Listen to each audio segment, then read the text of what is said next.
Alright, what's poppin'? It's your boy Big Rich, fresh off the streets of Queens, ready to get down to some business. You know what I'm saying? Hold on, let me take a toke. Just worked like 13 fucking hours. Everything is beautiful. Everything is working according to plan. The machine is moving and grooving beautifully, well oiled. You know the team. You know what this is, Mob Stories. Let me know what you guys are smoking tonight. Tonight, I'm smoking on some white Tahoe cookies mixed with some OG Kush resin. I'm spoiling myself with the resin here, I know, but here's what we do best. Gentlemen, wipe your feet on the rug. Ladies, you already know. Take a pull. It's delicious. Let's get right down to business. We don't waste time. Straight from the pages of Gangland. Go check that out by Jerry Capisci. Salute to you, sir. We throw respect on your name as usual.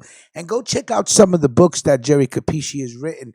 I'm about to get me some of those books. And when I do, only when I do, I'll take some pictures of the book, show you the receipts and shit so you know that I bought it. Ex-Gambino Underboss Derelict in his due diligence duty to advise John Gotti not to kill Louis DiBono. A month after federal appeals court ordered the Brooklyn U.S. Attorney's Office to cite all the evidence it used to convict Gambino consigliere Frankie Loc, Locascio of being part of a murder plot with the Mafia boss John Gotti to kill mobster Louis DiBono, prosecutors have come up mostly empty.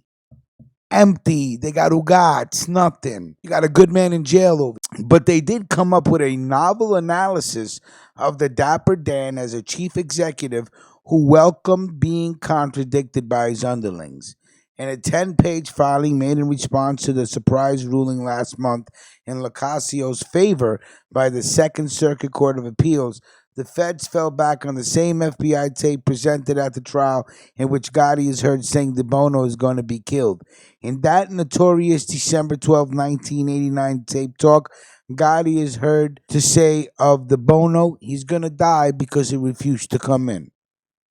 Since Locascio was sitting right there, prosecutors David James and Kevin Trial said that's ample evidence that he was guilty of aiding and abetting the murder since he failed to advise the boss Gotti against whacking DiBono.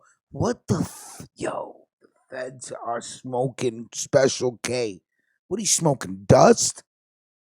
The fuck is this guy's name? David James and Kevin Trowell. Throw him in the bathroom. With a seemingly straight face, the prosecutors insist that it was Locaccio's job to advise his boss to tell him when he was off base. As evidence of the mob boss's willingness to be second guessed, they cite another classic Gotti snippet from the tapes. Am I lying? Am I out of order here? Correct me. You're my fucking underboss. Correct me, Frankie. Correct me. Locaccio's failure to take Gotti up on his reasonable request to hear contrary opinions proves that the underboss was fully on board with the plan, prosecutors say.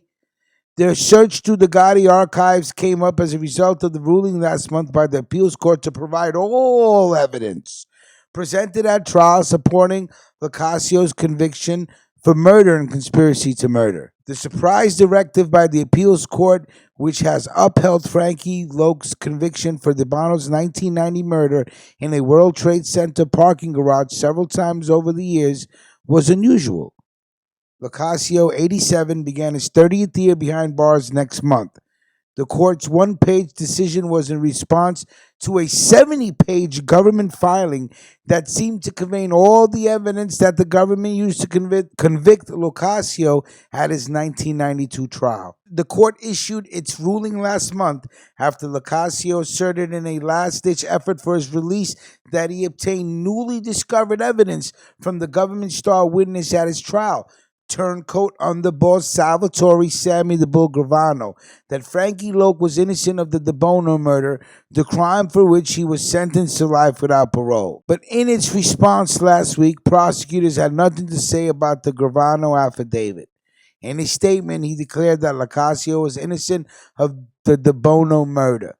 Sammy the Bull went on to say in the affidavit that he had told feds of Locaccio's innocence when he was flipped in 1991, but was instructed not to volunteer that information on the witness stand, but to only answer the questions that they were asked of me. This really hurt Locaccio's chances because Gotti had allegedly threatened to kill his trial lawyer, Anthony Cardinale, if he individualized the interest of Locascio at Gotti's expense. In questioning Gravano about the DiBono murder, according to an affidavit that former Locascio attorney Thomas Harvey submitted to trial judge I. Leo Glasser in an earlier attempt by Locascio to overturn his conviction. In their original response to Locaccio's motion, prosecutors had argued that Gravano's claims were not only untrue, they were not newly discovered evidence, and Locaccio's application should therefore be denied.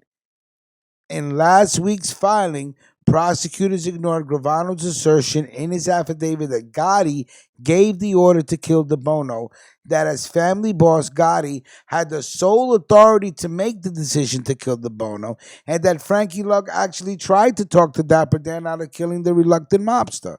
Gravano noted that in the tape talk, when Locascio told Gotti, "I predict he's going to bring you 50, he was telling him that DiBono was going to give Gotti $50,000 in an offer to appease the situation. But the Dapper Don rebuked the suggestion," Gravano wrote, and stated, "I won't take it, Frankie, but I should take it and more." The conversation, Gravano wrote, shows that Frank tried to save DiBono's life and he did not agree nor approve with the decision to kill DiBono. In fact, Sammy the Bull added, "Shortly after this conversation, Gotti told me that he strongly resented Locaccio's suggestion that he take the money and forget about killing DiBono." But those arguments were brushed aside by the feds. Instead, prosecutors wrote that Locascio was very important in the Gambino family scheme of things in 1990, and that the government's case and the jury's guilty verdict relied upon the principle of purposeful or functional presence. That is, Locascio was there when Gotti, speaking about DiBono, said he's going to die because he refused to come in when I called. What do you want Frankie Loc to do if that's what the boss of the family says? Like you're telling me because he didn't disagree with Gotti while you guys were recording means that he didn't try his best not to try to get Gotti to do it? Come on, the fuck out of here. This man has been in jail for 30 years. Let this man go home already. All right, you got fucking rapists in the street over here that do less time. What the fuck is going on? In addition to being present for that discussion, the prosecutors wrote that Frankie Loc's conviction for the DiBono murder and murder conspiracy was also supported by the fact that there was no evidence submitted at the trial that Locascio, who was the family underboss at the time, had specifically advised Gotti not to kill DiBono.